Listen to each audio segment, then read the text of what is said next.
ಆ ಕಪಾಲಿ ಎಂತ ಕ್ರಿಮಿನಲ್, ಅವನು ನೀನು ಅಲ್ಲಿ ಕರ್ಸಿದ್ಯಾ ಅಂದ್ರೆ ನೀನ್ ಯಾರನ್ನೋ ಕೊಲೆ ಮಾಡೋದಕ್ಕೆ ಸ್ಕೆಚ್ ಹಾಕಿದ್ಯಾ?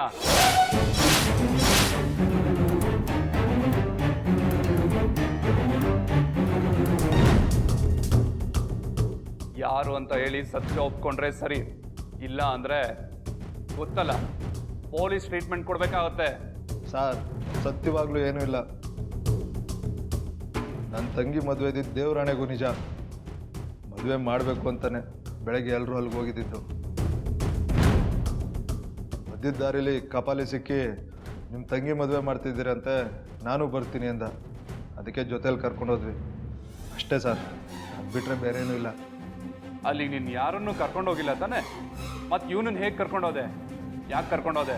ಸರ್, ಅವನು ನಮ್ಮ ತಂದೆ ತಾಯಿ ಕಾಲದಿಂದಲೂ ಪರಿಚಯ ಸರ್. ನಿನ್ನ ತಂಗಿ ನನ್ನ ತಂಗಿ ಇದ್ದಾಗೆ ಅವಳ ಮದುವೆಗೆ ನಾನಿಲ್ಲ ಅಂದರೆ ಹೇಗೆ, ನಾನು ಬರ್ತೀನಿ ಅಂತ ಪ್ರೀತಿಯಿಂದ ಕೇಳ್ದ. ಅದಕ್ಕೆ ಜೊತೆಲಿ ಕರ್ಕೊಂಡೋದೆ ಸರ್. ಹಾಗಾದರೆ ನಿಮ್ಮ ತಂದೆ ಕಾಲದಿಂದಲೂ ಅವ್ನು ನಿಮಗೆ ಪರಿಚಯ? ಹೌದು. ನಿಮ್ಮಪ್ಪ ಎಷ್ಟು ರೌಡಿಗಳನ್ನ ಸಾಕಿದ್ದ? ಸರ್, ಹಾಗೆಲ್ಲ ಮಾತಾಡಬೇಡಿ. ಇನ್ನೊಂದು ಮಾತು ನಮ್ಮ ಅಪ್ಪನ ಬಗ್ಗೆ ಮಾತಾಡಿದ್ರೆ ಸರಿ ಇರಲ್ಲ. ಏಯ್, ಏನು ಹಾಕಿರಿಸ್ತಾ ಇದೆಯಾ? ನಿನಗಿಷ್ಟ ಬಂದಾಗ ನಡ್ಕೊಳ್ಳೋದಕ್ಕೆ ಇದು ನಿನ್ನ ಮನೆ ಅಲ್ಲ.